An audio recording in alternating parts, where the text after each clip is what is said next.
Hello, and welcome to 3D Printing News Unpeeled, live with yours Peels, thanks to 3dprint.com. Today, we've got 6 news items for you today, and we're going to start with number 6, and that's essentially GE selling its hydrogen fuel assets to Hyliion. So GE, well, used to a long time ago have this decade or more ago have this eco imagination thing where they made salt batteries and optimized engines. And one of the things coming up with that was a multi-fuel engine, which the idea is that they would use 3D printing extensively throughout the design of the engine to reduce the noise and the vibration, number of moving parts. It was a great example of parts consolidation, also a great example of GE's vision for transforming a lot of its businesses in rail and power generation and aviation and through additive manufacturing. Now, of course, in a more slimmed down GE, they sold the train division, for example. These kind of an assets seem to make less sense. So Hyliion is paying 15 million US dollars in cash. It's going to get all the GE assets, IP, and 3D printers related to this hydrogen fuel cell fuel engine design. And GE also gets 22 million in Hyliion stock.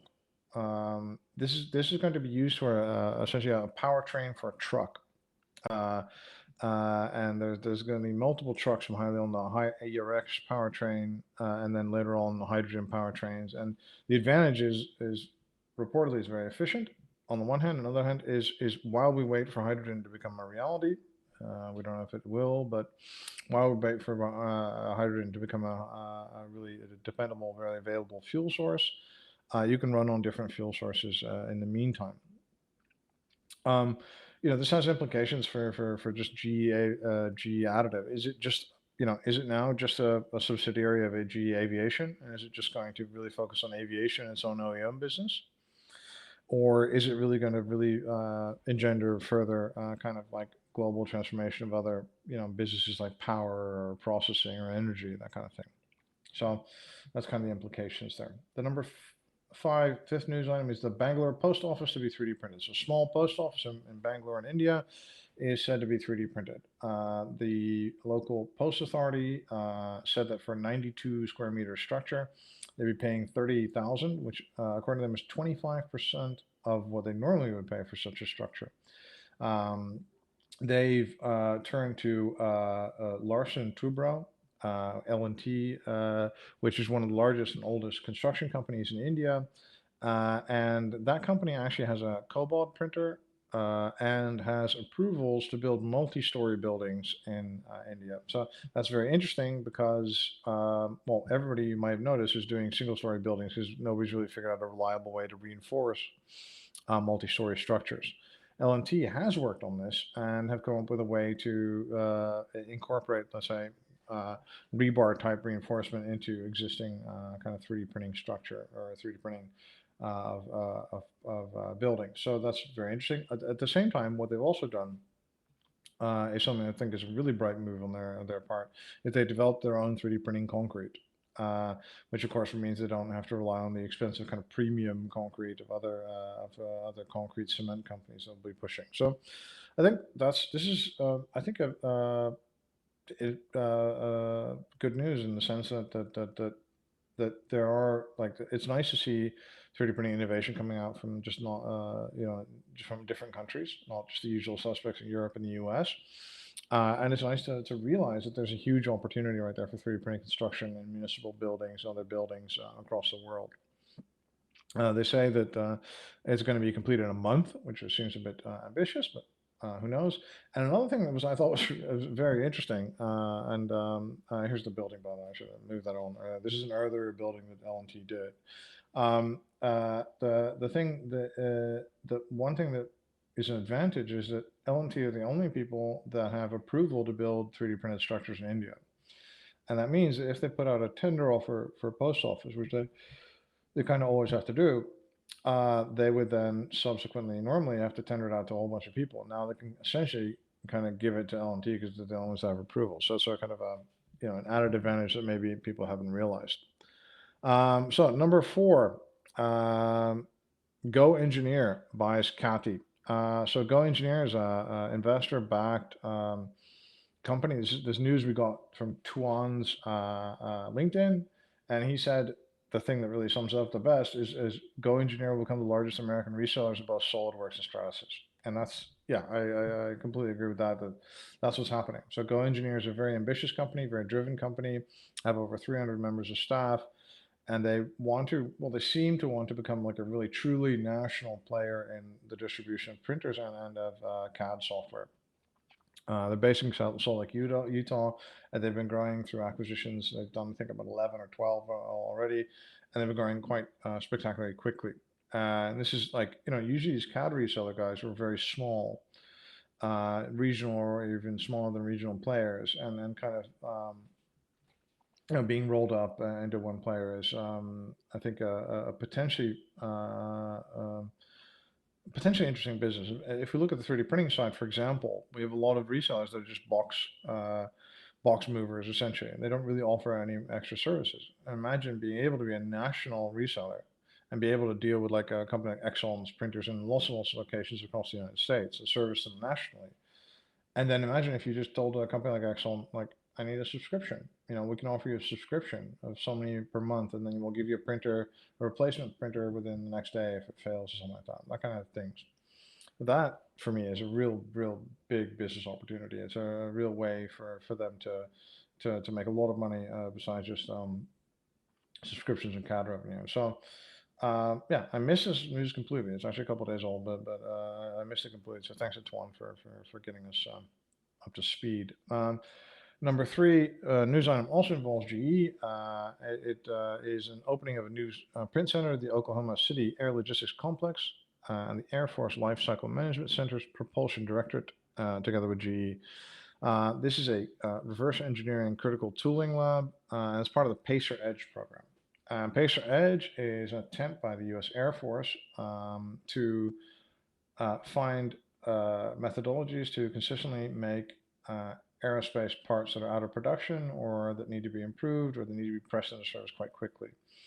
Or not aerospace, but for them primarily aviation parts. So they've made parts already for B-52s and then F-16s, and they're looking to to help their sustainment efforts by making the fleet more airworthy more of the time in many more places through this Pacer Edge program.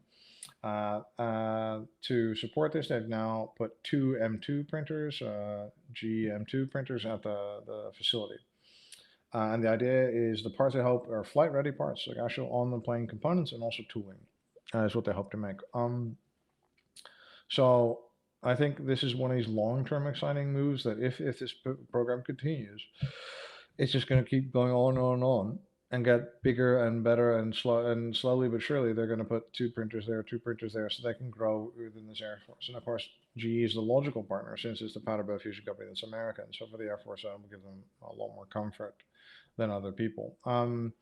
So generally, I think this is kind of like, if we look at the other story, right, the other GE story is being like the GE vision as it was before. We're going to transform all industries, starting with ourselves and our business units. Now this is a more kind of focused GE on aviation components. Number two is, oh, actually, I keep forgetting to do this. This is terrible. This is actually the photo of the team at the Sustainment Center here. And here we have the Bentley Mulliner Batteur. This is a new version of Bentley's. Mulliner is essentially a coach builder. It used to be a coach builder, now it's part of Bentley. And what they're doing is they make specialized versions of cars. So Mulliner will make highly specialized, highly customized versions of Bentleys. And these are like, money no object, like think of like a big Tiger with like a falconry setup in the back of it or stuff like this. It's for people who have like, on average 6 cars, ultra high net worth individuals, and they want to super customize this thing for it. And they want to have something that no one else has. So Bentley's catering to this with this Mulliner Batteur, which is kind of, it's on most of the parts seem to be from an existing kind of Bentley car, and then what they do is they build a new body on top of it that's really dramatic and interesting, and they limit production to 18 cars. And hopefully, of course, then the cars will probably be really expensive, to be honest. The price, I couldn't find the price so far, But on top of that, you can go to Mulliner, and I think this would be the attraction of all these ultra high net worth individuals. You could go there and you could actually work with a Bentley designer on implementing custom components.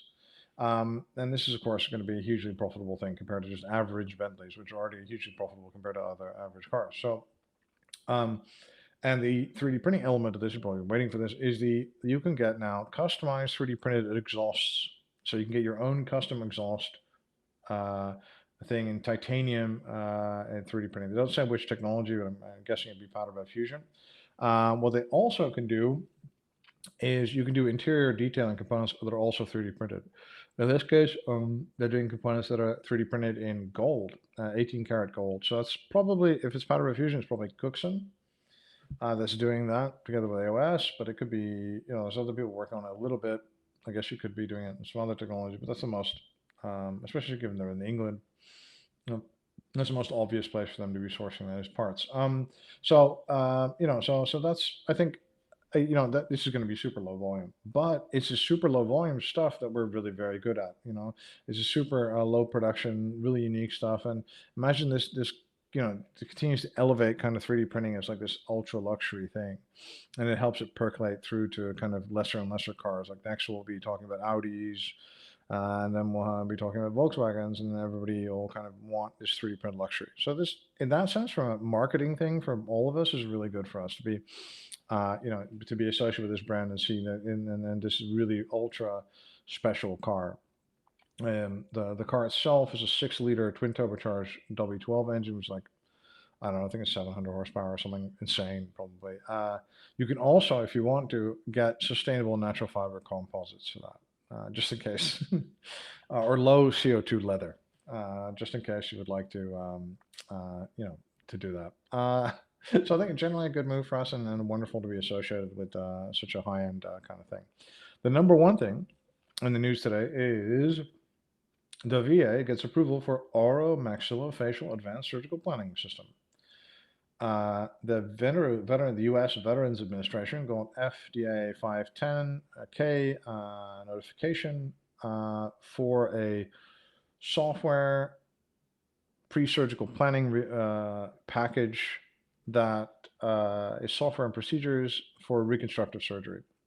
The people who worked this is the amazing Beth Ripley, who's doing incredible things at the VA and turning them into a real 3D printing powerhouse. And the person who helped her is Laura Gilmore, who knows an absolute ton in this medical area, and is very much the logical person to help you with this kind of thing if you ever need something similar.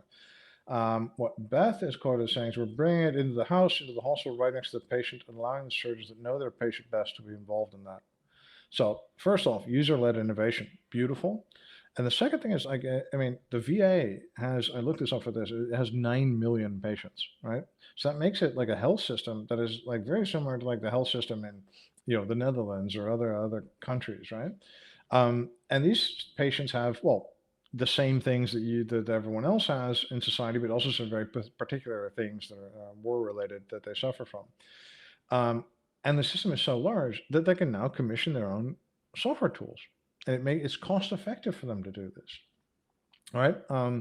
So does that mean that this is going to be a trend? So far, the VA is doing this, and they've also got I think it's an archive machine to print implants as well, and they're really ahead of everyone else in this. But is this going to be the VA alone doing this because they have like their own special position, or is at one point the Belgian health system going to do their own software, or is Europe going to get together and do this? Right? To me, this is something really to think about, especially if you're involved in this whole medical field, because it's very, very, very yeah, it's very, very disruptive. It's super disruptive to get someone to say, okay, you know what, we're going to work with our doctors, our patients, and come up with the perfect solution for us. And then we don't have to pay licenses for thousands and thousands of dollars every time. We can just write it off as project costs and update the software, and ta-da. I think this is hugely exciting. So thank you very much for listening today. And yeah, and hopefully I'll see you again soon.